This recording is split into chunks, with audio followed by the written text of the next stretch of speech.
São Paulo, uma das maiores cidades do Brasil e do mundo, é reconhecida internacionalmente por sua forte presença industrial e econômica. A história da industrialização paulista remonta ao início do século XX, quando o local começou a se transformar rapidamente, atraindo não só imigrantes de todo o mundo, mas também brasileiros de outros estados da Federação, que vieram em busca de trabalho e oportunidades na Terra da Garoa. Desde então, a cidade tem sido um marco importante na história da industrialização brasileira, apresentando um crescimento impressionante ao longo das décadas, até se tornar, hoje em dia, o maior polo industrial da América Latina. Fotos inéditas retratam como funcionavam as indústrias paulistas antigamente, demonstrando importantes eventos e transformações que moldaram a cidade e impulsionaram a economia brasileira. Neste vídeo, vamos explorar a história da industrialização de São Paulo e como ela influenciou não apenas a cidade, mas também o país como um todo.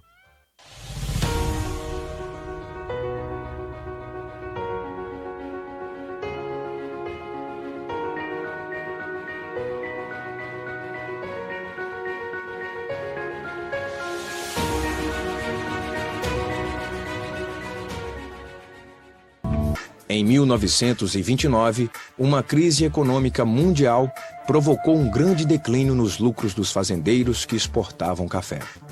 Com a crise, muitos trabalhadores do campo mudaram-se para as cidades. Em São Paulo, a indústria ganhou força com a política do governo que previa a substituição de importados por produtos fabricados aqui.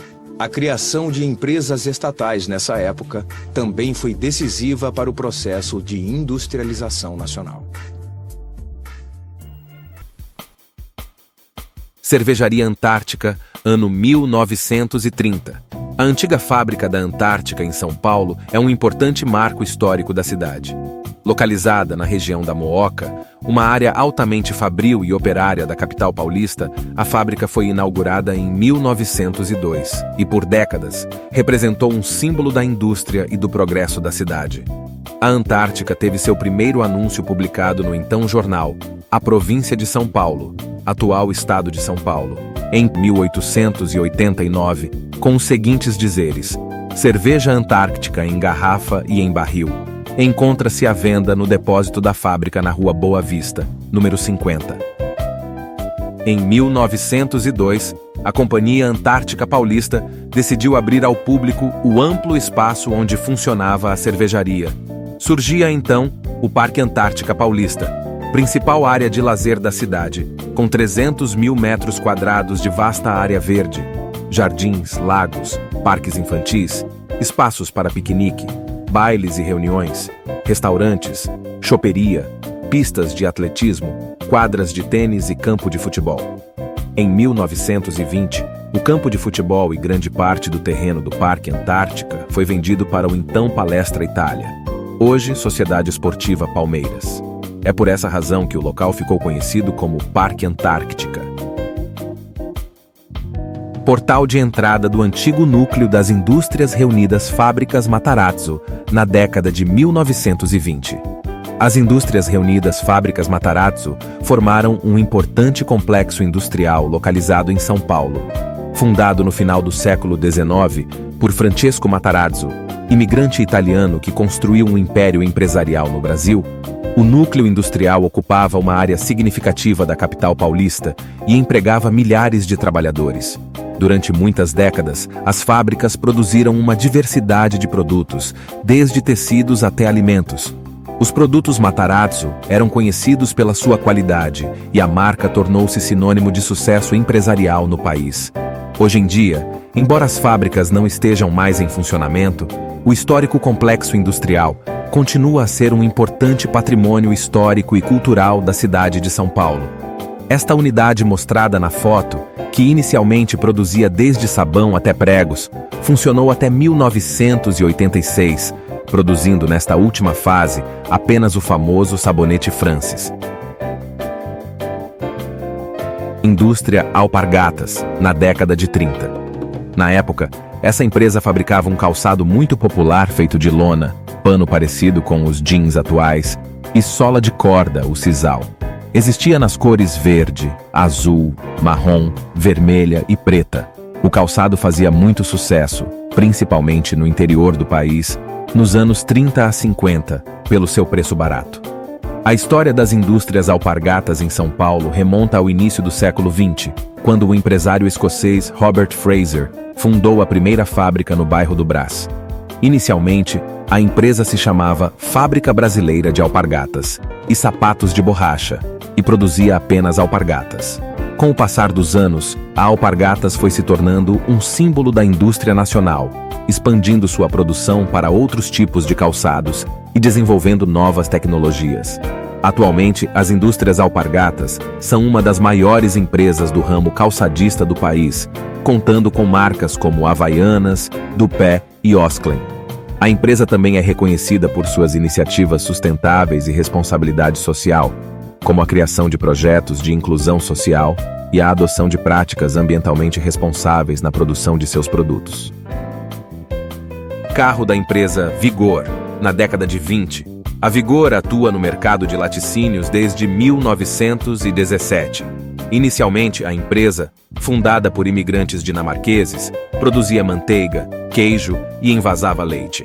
Com o tempo, expandiu suas operações e passou a produzir, além de laticínios, outros produtos como bebidas e alimentos enlatados.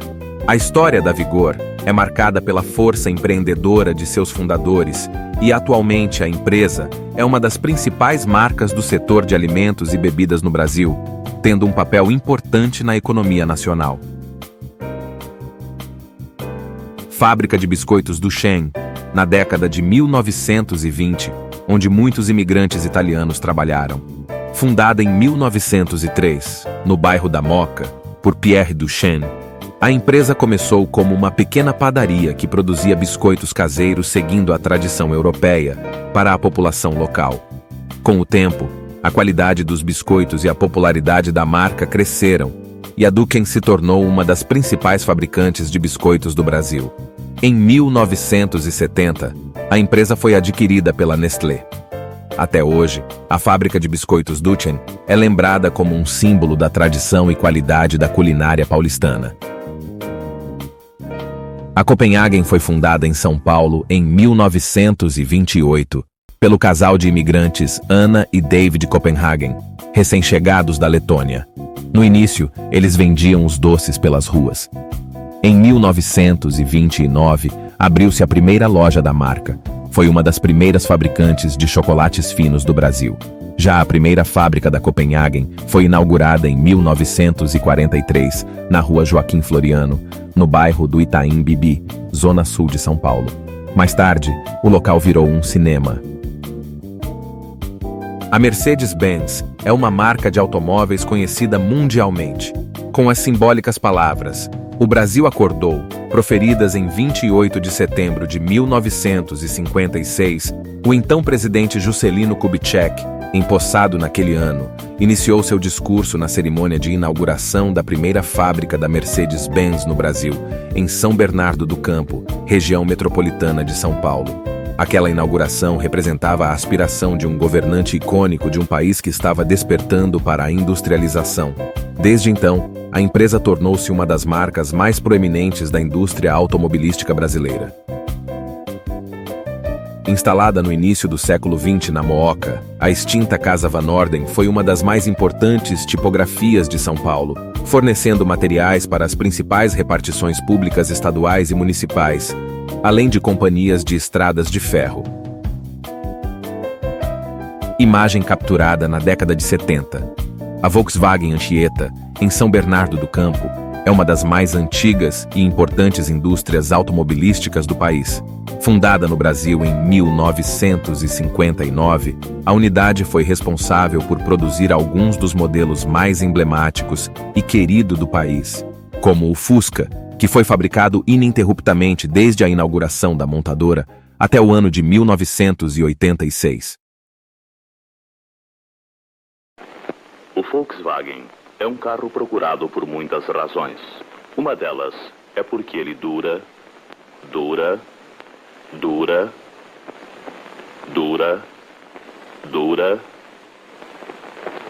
Bem, Daqui para frente, recomendamos uma Kombi. A fábrica da Volkswagen, em São Bernardo do Campo, tem um papel fundamental na economia do estado de São Paulo e do Brasil. Com centenas de funcionários e uma produção anual de milhares de veículos, a unidade contribui para a geração de empregos e o desenvolvimento da região, sendo um exemplo da importância do setor automobilístico brasileiro. Fábrica Orion, na rua Joaquim Carlos, bairro do Belenzinho, São Paulo, no ano 1917.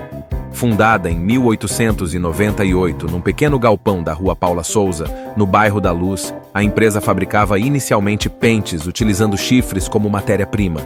Seu fundador, um alemão de nome Wild, vendia seus produtos de porta em porta.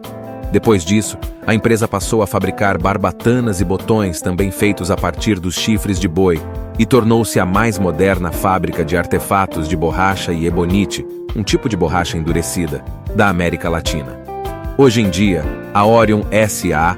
é uma referência no setor industrial, tendo uma grande linha de produtos focada em isolantes e outros compostos de borracha. Aqui temos a fábrica da Ford no início dos anos 40, no bairro Bom Retiro, em São Paulo. Em 1919, a filial da Argentina transferiu capital ao Brasil para a criação da Ford Motor Company brasileira, que daria seus primeiros passos em nosso país a partir de um pequeno edifício de 2 andares na rua Florencio de Abreu, onde iniciou-se a montagem de automóveis modelo T e caminhões modelo TT. Dessa forma, em 1920, a Ford começou suas operações no Brasil com autorização do então presidente Epitácio Pessoa, tornando-se a primeira fabricante de automóveis a se estabelecer em território nacional. Desde então, a Ford vinha desempenhando um papel significativo na história da indústria automotiva do país, até anunciar em 2021 o fim da produção com o fechamento de suas fábricas no Brasil.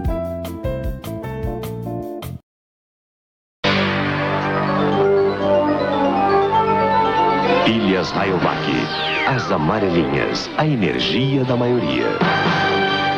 Fábrica da Microlite, Rayovac, na década de 1960, na cidade de Guarulhos. Quem não se lembra daquele slogan que dizia "As amarelinhas"? Com esta frase bastante criativa que associava imediatamente o produto à seleção brasileira de futebol, as pilhas Rayovac se tornaram um sucesso de vendas no Brasil.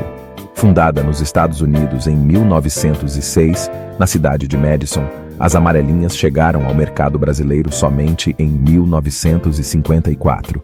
Uma das características desta grande fábrica guarulhense era a presença de uma pilha amarelinha gigantesca na entrada da fábrica, que despertava a curiosidade das crianças que moravam na região.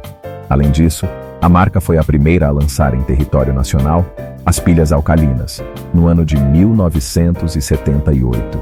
Em 2004, após uma parceria de 50 anos, a Rayovac americana adquiriu a brasileira Microlite e passou a administrar totalmente a marca aqui no país.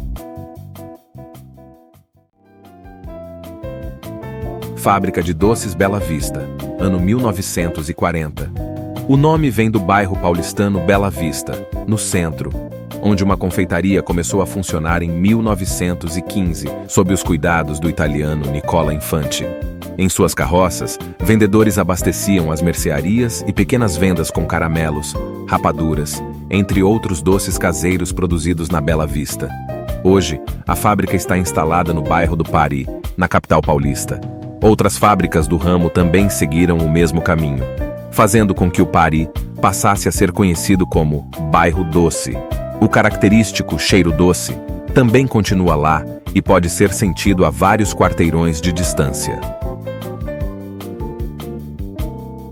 A fábrica de chocolate Lacta, fundada em 1912, era localizada na rua José Antônio Coelho, na Vila Mariana, em São Paulo.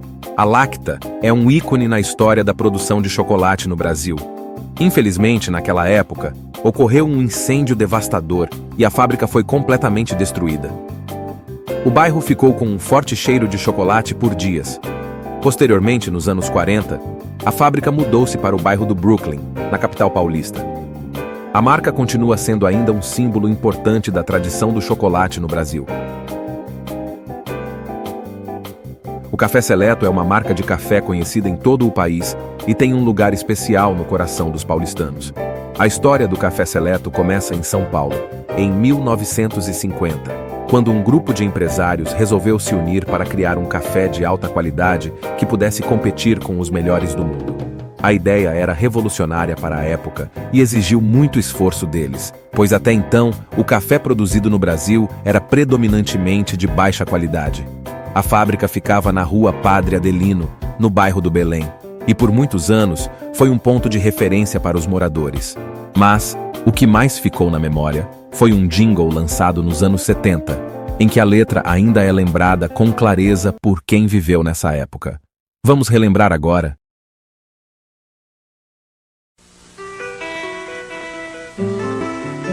Depois de um sono bom, a gente levanta, toma aquele banho, escova o dentinho.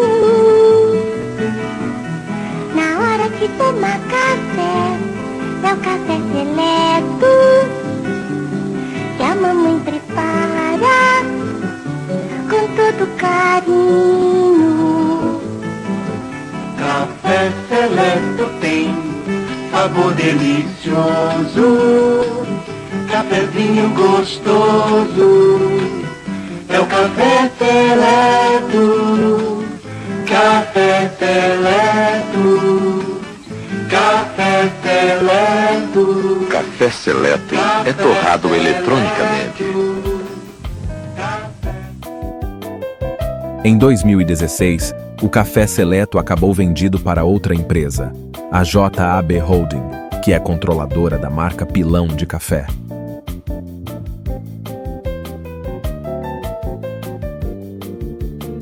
Aqui temos imagens da fábrica de veículos e máquinas agrícolas DKW, VMAG, a qual iniciou suas atividades no Brasil em 1945, na Vila Prudente, às margens do rio Tamanduateí, em São Paulo.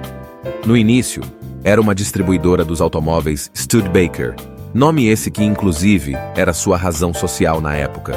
Esta empresa automobilística montava e distribuía para todo o Brasil veículos das marcas Massey Harris, Studebaker, Ferguson, Kenworth e Scania Vabis. Com uma arquitetura audaciosa, foi um dos maiores impérios automobilísticos brasileiro até a década de 60. No governo do presidente Juscelino Kubitschek, na década de 50, com o seu famoso lema 50 anos em 5, a empresa acabou se beneficiando dos fortes incentivos fiscais concedidos à época e cresceu mais ainda. O lema da VMAG era "Brasileiros produzindo veículos para o Brasil",